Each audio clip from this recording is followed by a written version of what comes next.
we are holding Bezos Hashem. Today's daf is daf Gimel. We are holding daf Beis Omid Beis. Let's get it very big, and we're holding over here. Hold on. Okay, we're holding Masnisan right over here in the middle of the page, about like 4 lines from the wide lines. Beis Omid Beis in Masechta Megillah. We learned yesterday that in the Megillah it says that everybody should read the Megillah on the 14th day of Adar, but if you are, if you are in a, if you are in a walled city, so then a walled city should read the Megillah on the 15th day of Adar. 15th, yeah. 15th, yeah, the 15th. So what defines a walled city? So the Mishnah says it has to be a walled city from the time of Yeshua ben Nun. So like Yerushalayim or Yericho was walled cities in the times of Yeshua ben Nun, that is called a walled city. So the Mishnah, the Gemara says, Masnishan, our Mishnah, the Loikahai Tana. It's not like this Tana. It's not like this, the following Tana. The Tanya we learned in a Brisa, Yeshua ben Karcha Oimer, Yeshua ben Karcha says, if you have a walled city, that an ancient city that had the wall at the time of Achashverosh, also they would also read in the 15th day of Adar. So the key point is that it's a walled city, that the city's walls were built later than the time of Yeshua ben Nun. That is called a walled city, and they would read on the 15th day of Adar. You can actually look up in Google which ancient walled cities are still in existence and when their walls were built. So if you find a city that has a wall that was built in the time of Shushan and the time of then the Achashverosh, then they would read B'chamish also. So Ma Tama de Rabbi Yeshua ben Karcha. What is the reason of Rabbi Yeshua ben Karcha? So the Gemara says, Ki Shushan. Every walled city has to be like Shushan. Ma Shushan Mekefes Chayma Mimois Achashverosh V'Korim B'chamish also. Just like Shushan, which was a walled city from the time of Achashverosh, and they read it on the 15th day of Adar. Afkol Shemukofes Chayma Mimois Achashverosh Korim B'chamish also. Every walled city that's from the time of Achashverosh, they read from the Chamish also. What is the reason of our Tana? He has this whole walled city is defined that the walled city has to be built, the wall of the city has to be built from the time of Yeshua ben Nun, much earlier. So the Gemara says, our Tana, Yalef Prazi. He learns the Gezer Shava Prazi. Hi, Alan, we just began, and we're discussing why our Tana defines a walled city by the times of Yeshua ben Nun, because he has a Gezer Shava Prazi. Ksiv Hachat says in the Megillah, Al Kain HaYehudim HaPrazim. We're on the base of the base, towards the bottom. Ksiv Hachat says over here, Al Kain HaYehudim HaPrazim, Yehudim that are in the unwalled cities. Uksiv Hasam, it says Levad Ma'ori HaPrazi Harbe Ma'oid. It says a pasuk in Chumash, the word Prazi, Malahala, and just like in the Chumash. Skip out this words. It's Mimois Yeshua ben Nun. The Chumash was written in Yeshua ben Nun, was in the time of the Chumash. Afkan. So also in Megillus Esther, what will define a walled city is Mimois Yeshua ben Nun, from Yeshua ben Nun. That's the Tan of our Mishnah. But Rabbi Yeshua ben Karcha doesn't hold like that. So the Gemara says Bishlam, it makes sense. Rabbi Yeshua ben Karcha like Omekitana Didan. Rabbi Yeshua ben Karcha doesn't like our Tana, the Leslie Prazi. He didn't have that Gezer Shava Prazi. So what's going to define a walled city? Logically, it's going to be defined by the walled city that existed at the time of Shushan. Why does our Tana not agree with Rabbi Yeshua ben Karcha? So the Gemara says, "My Tama, why doesn't our Tana agree with Rabbi Yeshua ben Karcha? You have the Ha'islay Prazi because he has a Gezer Shava of Prazi. So what's your question?" So the Gemara says, "No, Hachi Kama. Our question is a little bit different. According to our Tana, what defines a walled city from the time of Yeshua ben Nun? So then, what's Shushan? Shushan, the walled city, was built much later. So Shushan of the Kamam, who would Shushan be? It's a walled city."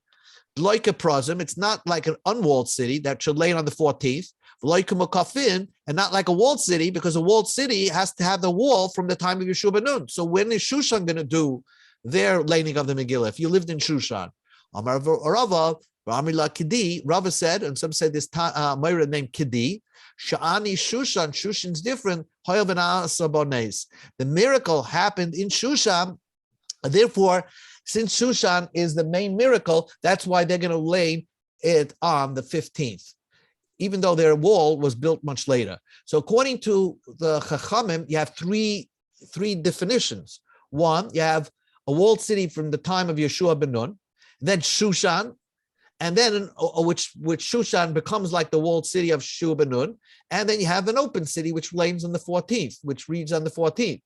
According to Yeshua ben Karcha, you only have two differences: a walled city and Shushan, a walled city that was built at the time of Shushan, and an open city.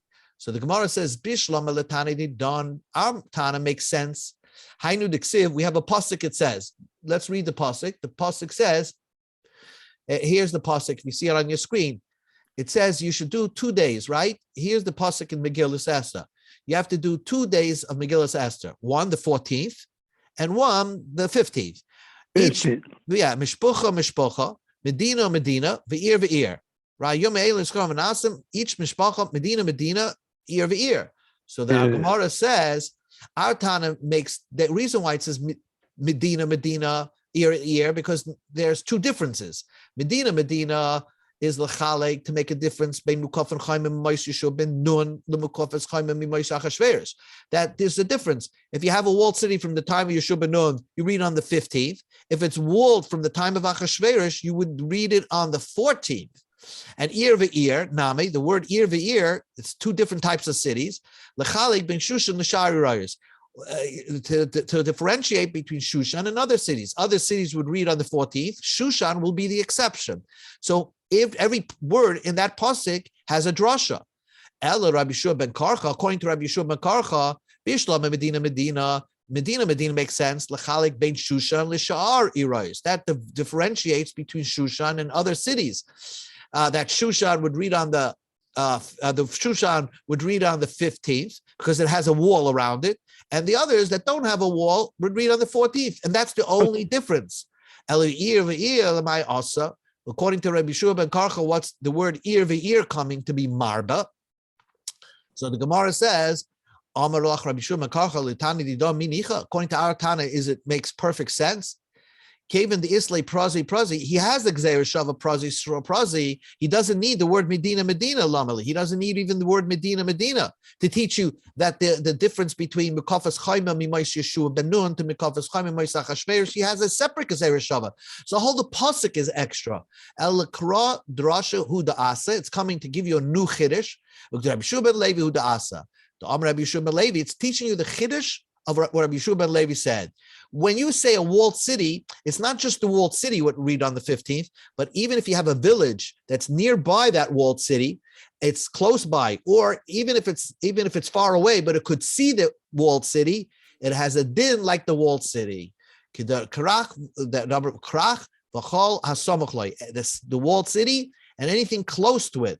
Or you could see the wall, this village together with the walled city. Nidan kakrach, it has a din like a krach. And at kama, how far is this village to have the same din as the walled city? As much as it takes you to walk from Chamson to Tiberia. Chamson is a place, and Tiberia is a place. If you walk from that place to that place, that's the distance that you consider part of the walled city. Mil, it's a mile. In other words, as long as it's within a mil of the walled city, it has a din like a walled city. So the Gemara says, "V'leim mil." Why don't you say plain that it's the shear is mile? Hakamashmal, it's teaching you the shear the mil hamahava. What is called an exact mile? The exact mile is kachamson Tiberia. If you walk from the edge of Chamson to the beginning of Tiberia, it's precisely a mile there. So that's a way to remember it. Okay, so that's the Gemara. Just what you remember here is that there's two opinions. The opinion of our Mishnah is that the walled city is defined by a wall that was built at the time of Yeshua ben Nun. According to Rabbi Yeshua ben Karcha, the walled city is defined by a wall that was built at the time of Achashverosh. New Gemara. Okay, look at the picture. This is a mem, a regular mem, and this is an end the mem. Okay, that's what the Gemara says.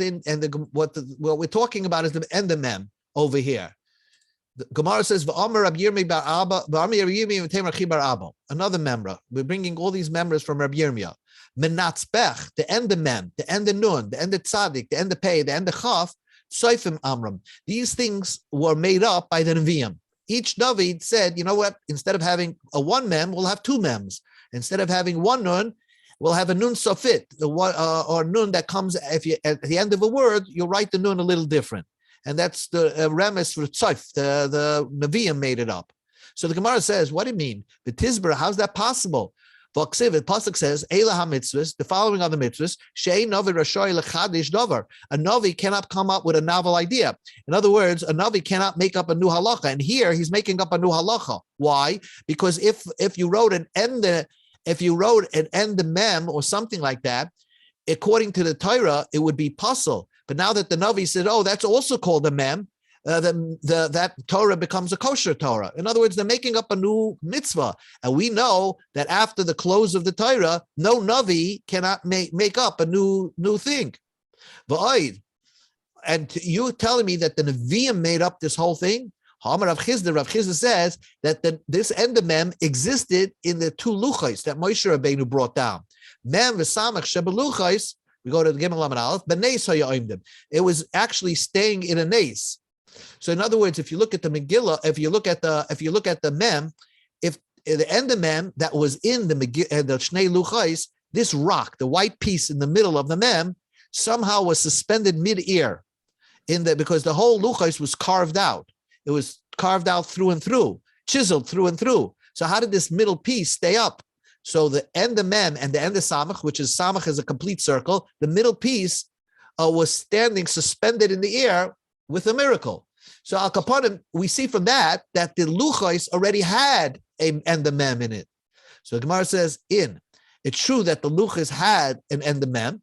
Miyahava, it had it. They never knew until the Nevi'im came which mem belongs in the middle of the word and which mem or which nun belongs at the end of the word. B'soif teva. Also tzoifim b'takinu. And the tzoifim, the Nevi'im came and set it up. Pisuchin, if you have a mem that's open, like this mem over here, it's open, it has a little break in the middle, that's in the middle of the word, or that's in the beginning of the word. B'emsa teva. Usumim, but if it's totally closed, b'soif teva, then you put it at the end of the word. So the Gemara says, still, soif, eila ha-mitzvos, she'ena novi l'osid l'chadish dava me'ata. It's still, they're deciding which mem belongs in the beginning of the word, which mem belongs in the end of the word. First of all, and also, if they had a problem, if they didn't know which belongs in the middle of the word, which belongs in the end of the word, they should have opened up the Aron and take a look at the Luchos, right? So it must be, we're talking about a situation where the Aron actually was hidden. In the days of Yashia, Hamelech, they hid the Aron Kodesh. They didn't have the Aron to pop it open to take a look at the Luchos. So they didn't know, but still, if the Nevi'im made it up, it's called they're mechadish something. They're making something brand new. Ella, so you have to say shechachum. They forgot. In other words, after the Aron was hidden, and of course there's no printing press. It was a different type of Judaism. Nobody knew how even the alphabet worked, and they were confused. Is the mem? Which mem is an open mem, and which mem belongs into the end of the word? So they forgot it. The Chazar of Yesodam, and the Nevi'im came back and reestablished and set it up till people know which mem is the middle, which mem is the end. And it's by all of them, by Menatzbach, mem, nun, sadik, pei, chaf. New Gemara. Another statement of Rabbi Yirmiyah. Targum Shel Torah, the translation of the Torah, Unkelis Hager Amare. Unkelis the Ger, who lived in the 2nd century, he made it up. The P. Rabbi Lezer Rabbi Yeshua. He was a Talmud of Rabbi Lezer Rabbi Yeshua, coming after the Churban Mabayis. He was a nephew of the Roman emperor, and he became a ger. He wrote the Targum of the Torah, the translation of the Torah into Aramaic. Targum Shel Nevi'im, the Targum translation that was in the prophets, Yonasan ben Uziel Amare. Yonasan ben Uziel made it up, and they got it. Biki Chagai was Kariv Malacha. They had a tradition. They didn't learn. Yonasan ben Uziel was a Talmud of Hillel, but he had a tradition from Chagi, Zechariah, and Malachi how to write the translation of Nevi'im. And it's interesting that Yonis Bezil, who came earlier than Unkel Sager, did not translate the Torah. He chose to translate the Nevi'im. And Nevi'im, translating the Nevi'im was a big event, because the Nevi'im, certain psukim in the Nevi'im require Torah Shabal Peh. You have to understand it's not so easy to read. And so to provide the translations, basically you're writing the meaning of the Navi in Aramaic, and you're actually writing what the Torah Shabal Peh on paper. So therefore, when he wrote his translation of the prophets, there was an earthquake in Eretz Yisrael, 400, which the size of Eretz Yisrael is 400 parsa by 400 parsa. In other words, the whole Israel shook when that was published. Yatzis Baskal v'amra, a voice from came down from heaven. Mihu zeh shegilas asari lebnei adam, who revealed what I kept hidden to humans. Who wrote this translation? Ahmed Yonis ben Uziel al Raglav. Yonis ben Uziel got on his feet. V'oma ani hu sheglisi sasarecha lebnei adam. I wrote the Targum. Gol v'yadu lefnecha shloy lechvoid yasisi v'loy lechvoid bais abba ela lechvoidcha asisa. I did it for your honor. I wrote this translation, so nobody, there should not be a machlekes in the Jewish people how to translate the Navi. So he wrote the translation of the Navi. But another thing, he wanted to write the Targum of the Ksuvim, which is another part of the Tanakh. Daniel, enough. My timer, don't write a translation. In Daniel, if you can translate it, it says when Mashiach is coming. And therefore, God did not want him to provide a translation there. So the only thing he did a translation of Yonason, it seems from our Gemara, it was the Navi. But yet, I'm not sure of this question. I couldn't figure this one out. I open up a Makrois Gedolos, and there is a Targum Yonason ben Aziel in Chumash, but I don't know who wrote that, because from our Gemara, it seems he only wrote Navi. He wanted to write Ksuvim, and that was it. Uncle Sager. Seems they were waiting this time for Mashiach. Yeah, nicht gewollt schreiben von Ksuvim, weil in Daniel it tells you when Mashiach is coming. So they didn't allow him to make a targum of Ksuvim. Yeah. So the Gemara fragt, the targum shel Torah, the targum of the Torah, wer hat es geschrieben? Uncle Sager Amrei. Uncle Sager wrote it. Fragt the Gemara, that's not true. For Amar Rav Ika bar Oven Amar Chananel Amar Rav. By Ezra. Ezra taught Torah to the people who came to build the second base of Mikdash. And Maidiksiv, what does the pasuk say? Vayikru, he taught them b'sefer Torah sekim b'farish v'som seichel v'yavinu b'mikra. He gave them over the Torah. He gave them seichel, and they understood the Chumash. What does it mean? Vayikru b'sefer Torah sekim. He read for them the Torah zemikra. He told them how to read the Chumash. B'farish zeh targum. You see, he taught them targum, which is in Aramaic, the translation. V'sam seichel ele apsukim. He taught them where the pasuk begins, where the pasuk ends. Vayavinu b'mikra elu piskei ta'amim. He taught them the trup. V'amilo elu hamasoyrus.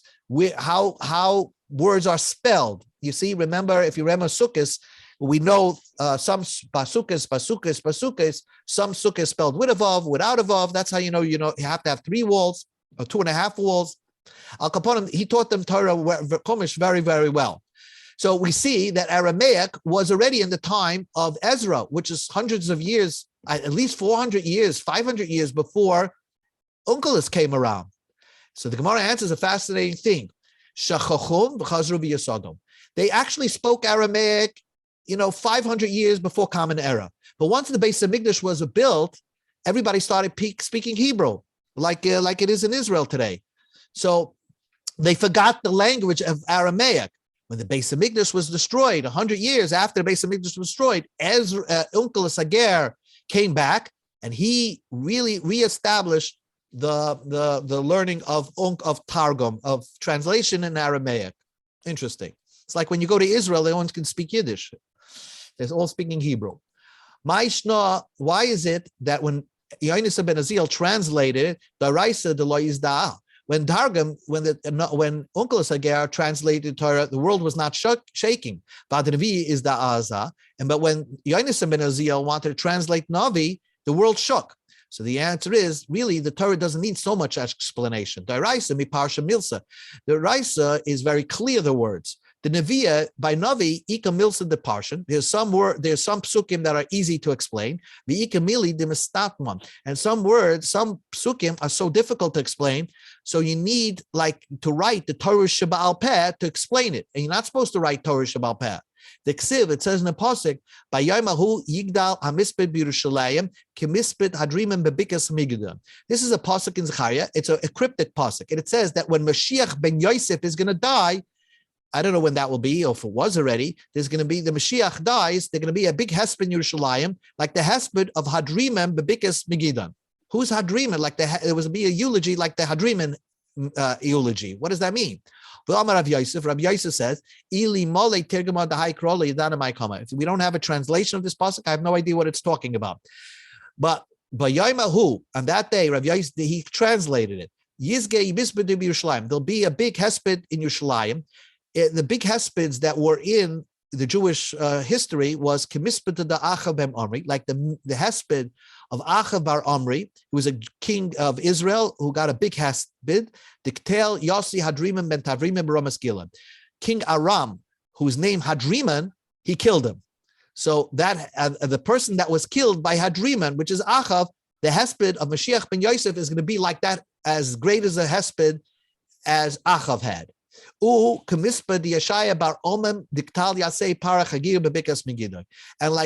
a hesped of Yoshio bar Amain, who was another king that was killed by the limping paroi in Bikas Megiddo. He was a big tzaddik, this Yoshia, but he overstepped his boundary in instigating a fight with paroi, and he got killed. So there were big hespedim for Yoshia and Achav. So the pasuk is saying that day when Mashiach ben Yosef is going to be killed, they're going to have this big levaya, big hesped, and it's going to be like this hesped of combined hesped, like the hesped of Achav and the hesped of Yoshia. So this is a pasuk without the targum and without writing it down, you wouldn't know what it's talking about.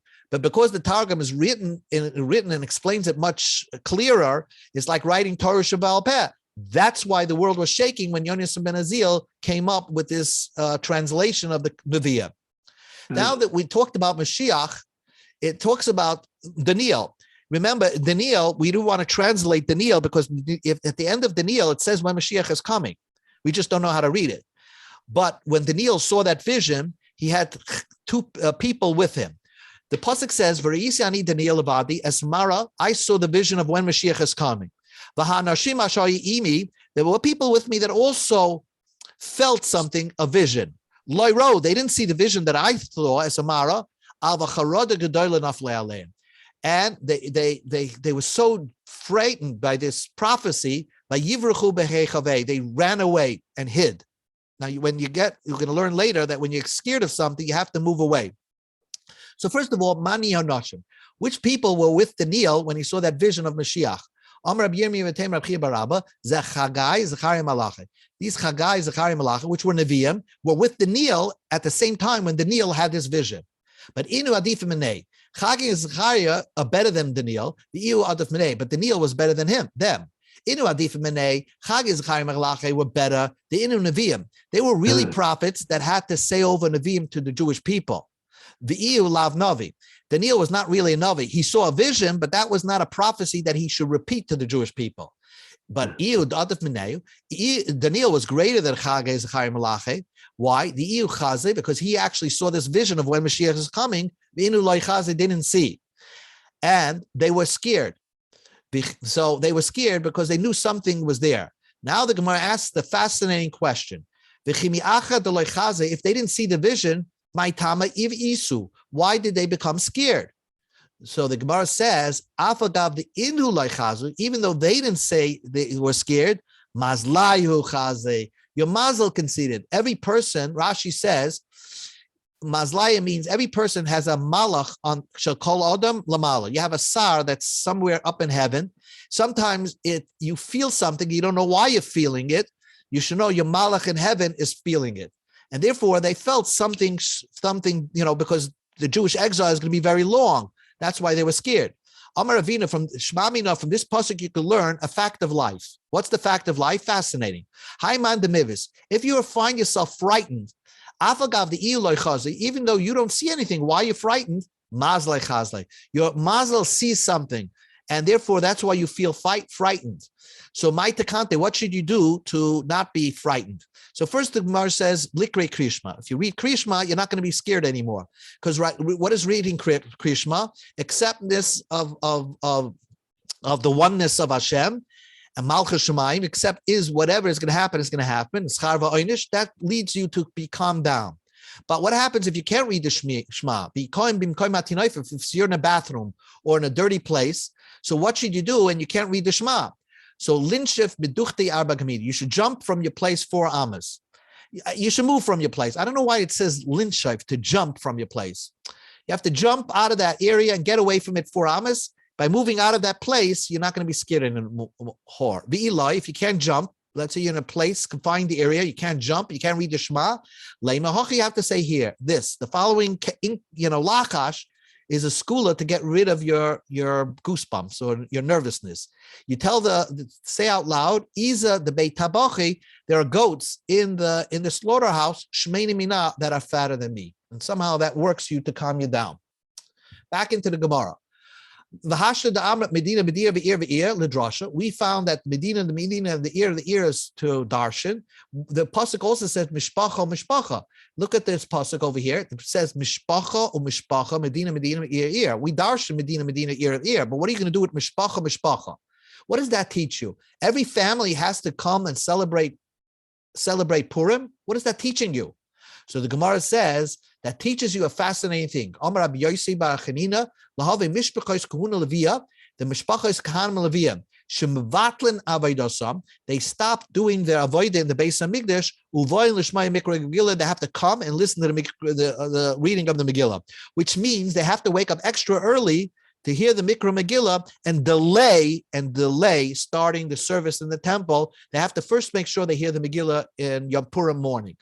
The Amar Rav Yehuda Amar Rav Kahanim b'avaydasam, a kahanim that's scheduled to do the service in the Beis Hamikdash. Uluviyim beduchanan, uluviyim that's supposed to do the instruments and make music in the Beis Hamikdash. V'yisrael b'mamadam, and those Jews that had to oversee the karbonos, kulan, all of them avatlan avaydasan uvayin l'shmayim mikra Megillah. They had to stop and hold back from going into the service. They first have to come to shul and listen to the Megillah. Tanya namihachi kahan b'avaydasam ulviyim b'duchanam yisrael b'madan kul mavatlan avaydasam uvayin l'shmayim mikra Megillah. A brisa that says exactly what Rav said. Mekan, from here, samchu shel beis Rebbe, in the house of Rebbe, they declared, even though you're the biggest masmid in the world, you have to stop your learning. You have to come to listen to the Megillah. Now, Megillah is not really learning because you're just reading it and hearing, doing a mitzvah. But kal v'chomer ma'avoda, I have a kal v'chomer from the service of the temple. Ma'avoda shi chamura. The service of the temple is very chomer because the service of the temple overrides Shabbos. You shecht on in the Beis Hamikdash on Shabbos. Mevatlina, you stop the service and you come to listen to the Megillah. Talmud Torah, if you're learning Torah, certainly you have to stop your learning and you have to go listen to the Megillah, like Kolshke. Frag the Gemara, avoida chamura mitalmud Torah. You just made a statement that says that if you have a choice between learning or doing the service in the temple, doing the service in the Beis Hamikdash is much more on a higher madrega than learning Torah. That's not true.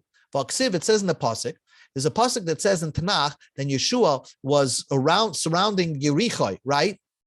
And they stopped the service of the Beis Hamikdash because they were laying siege of Yericho to capture it, and they stopped learning because they were in the middle of war. All of a sudden, the pasuk says, Yeshua was in Yericho, and he lifts his eyes and sees, he sees a man coming. He bowed to him. So the Gemara asks the question, interrupts the question. This pasuk is going to tell us that this was a malach that came to him and said, God's very angry at you because you had 2 problems. You stopped the service in the Mishkan, you didn't bring the carbon tamid, and nobody's learning. But so Yeshua is going to ask him, what's God more angry about? And the Torah is the Malach is going to tell him, God's more angry about that nobody's learning. So we see that learning is more chomerdik.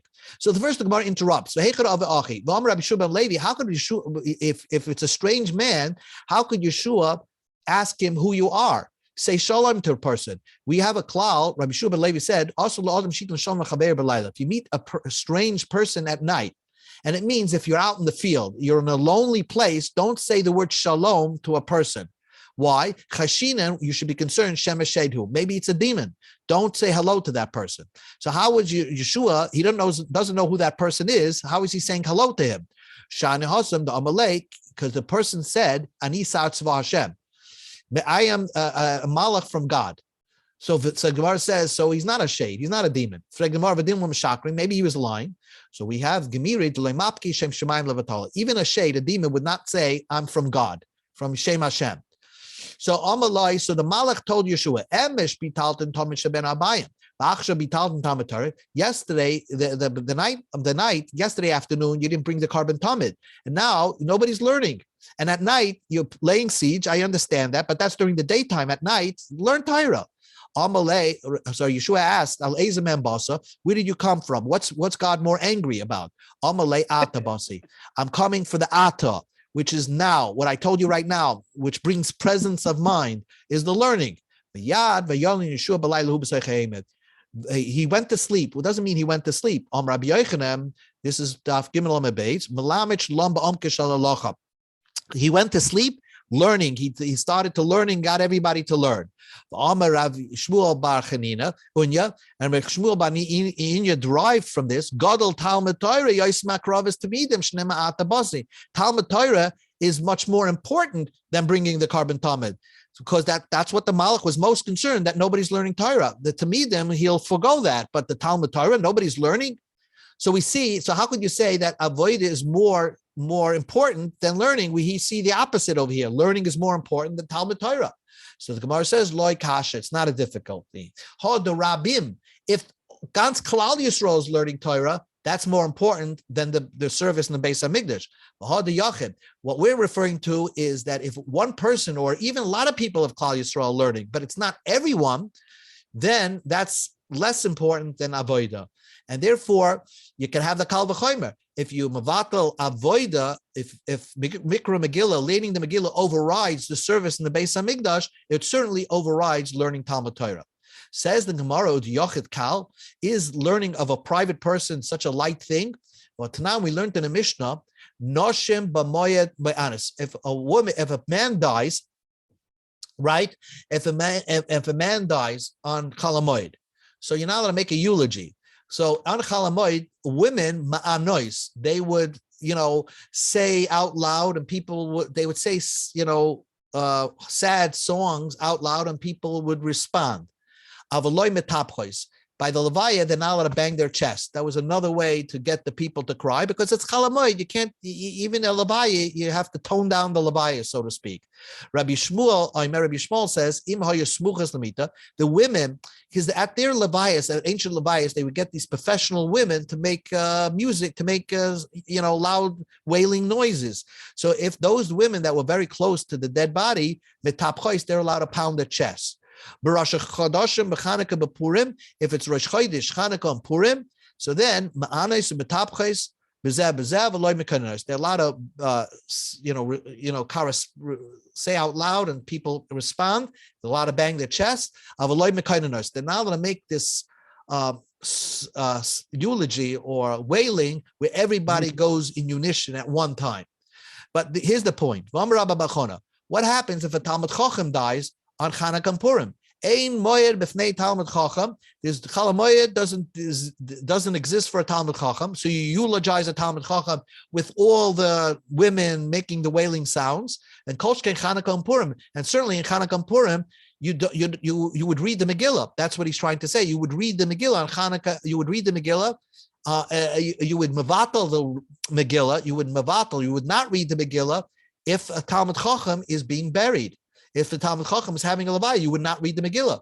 So what do we see from there? That learning overrides Mikra Megillah. So the Gemara says, true. Kavod HaTorah ka'amrit. Respecting Torah, that's what you're saying. Kavod HaTorah d'yachid chamer. The honor of Torah, to celebrate a Talmud Chacham, his learning that he learned his entire life, that overrides the Mikra Megillah, and that's more chomer, that's more stricter.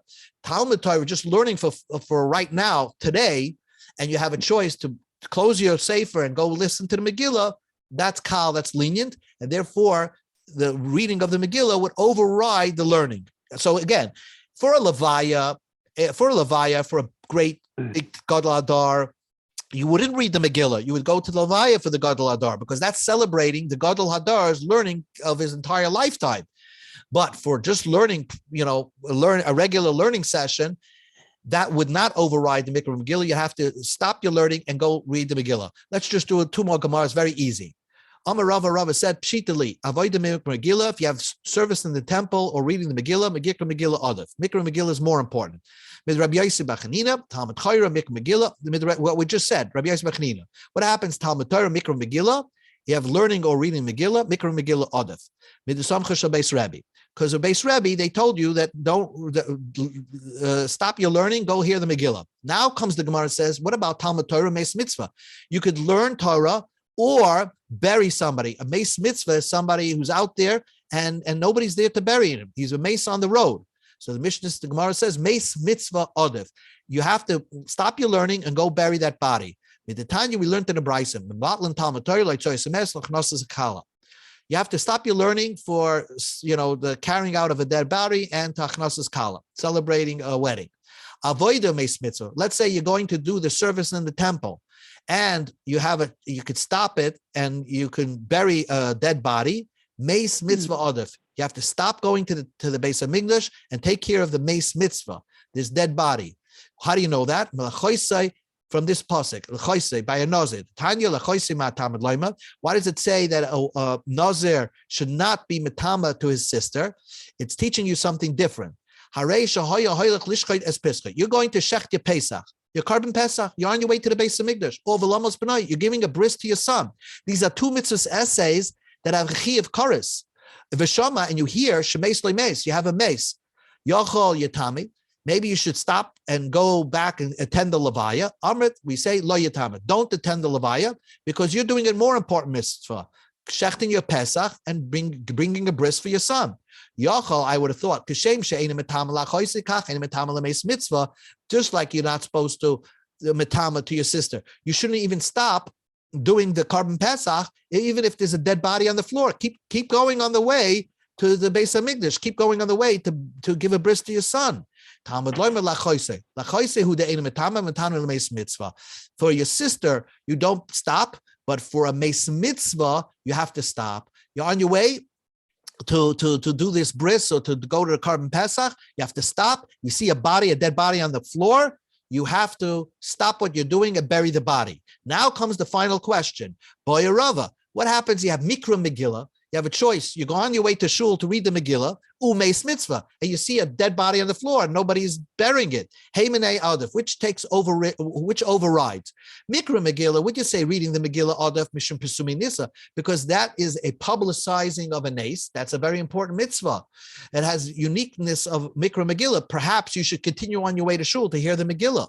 Or dilma meis mitzvah adif. Maybe you should stop and bury the body. Because that brings honor to humans, to seeing a dead body on the floor, and it's a shame for the entire humankind. So after asking this question, Rava answered it himself. Mates mitzvah, you should bury the body, even if you're not going to hear the Megillah. Because we learned before. We learned showing honor to humankind overrides the loisa say of not listening to of listening to the chachamim of the Torah. So it's kavod abrius, showing respect to a human body is more important than any other mitzvah the Rabbanan. And therefore, if you faced with this choice, reading the Megillah or burying the body, don't go to the Mikra Megillah, go bury the body. Okay, this is the end of the daf. Quick shaila. Yes. Yes, Shkaya. Yes, what's your shaila? Yeah, you said that if you feel fear in a place, you cannot say the Kriyat Shema, jump. Now, could it mean that is it possible that it means you get away from the past as opposed to actually physically jump? Well, right. So I thought you have to move 4 amas. That's what it says. But you get away 4 amas from that place. But the Gemara, where my pointer is, uses the word linshoif. Linshoif means to yedaleg, to skip. You have to like jump. You see this Rashi over here, linshif, yedaleg means to skip. Now, why would if the point is to get away from that place, why do you need to jump away from the place? You should just walk away. Right. So I didn't understand. So Baruch, the 4 amos is the personal space, halachically, right? Right. It's your personal space. So maybe if walking in your personal space, you're just delaying that's the space that's going to be targeted. Maybe just go as fast as you can. Jump out. That's right. Well, yeah, maybe it's imminent danger. You have to get out. So I would use a different language. Jumping is, I would use the language of run away from that place or something like that. Was ziruz, mizarez, yeah, Right. like that. Yeah. But linshoif means to like you take your feet down and you jump. Yeah. That's what, and actually that's why the Chagei Zechayim Melache, they knew something was wrong. Their body was shaking. And the pasuk says, "Vayivrechu behei chavei." They ran away and hid. But Baruch, the idea of the Meis Mitzvah being the most chumrdik and the most important mitzvah over everything, is it possible maybe because it's sort of like because of the Adam is Tzelem Elokim? Maybe that's the reason why, because he's the creator. That's the most important thing. Everything else is secondary. That makes perfect sense. But it makes perfect sense what you're saying. Although, like what the Gemara had a question, maybe Mikra Megillah would override it. You're right. You're right. I mean, everything after the image of Hashem, Hashem himself, it's a reflection. Everything else is secondary. He's the creator of the Torah. Everything right. So I would think that that's the most important thing to do, is just to make covered for the of that. Absolutely. Absolutely. We find that in the Chumash, that there's a mitzvah after you stone somebody, you have to hang him on a tree for a minute. You take him down as much. You can't leave him overnight. Because kikililas elakim tolui, because it looks like God is hanging from the tree, so to speak. Right. You're right. So, but it's not like it's not like this when this base mitzvah is alone. I don't know how much bizoyin hames is there, because if you walk away from there, nobody knows that there's a dead body there. So how much bizoyin is there? Maybe. Yeah, it's like saying when a tree falls in the forest. Right. Nobody make a sound. So that's why the Gemara uses the language kavod abrius. There's an overall honor for mankind. Yeah, that's why I think it goes back to the idea that if it's Tzelem Elokim, it doesn't matter what. Right. Yeah, could be. I got to look into that. Okay, good night, everybody. Daf Hey tomorrow. Daf Dalet tomorrow. Right.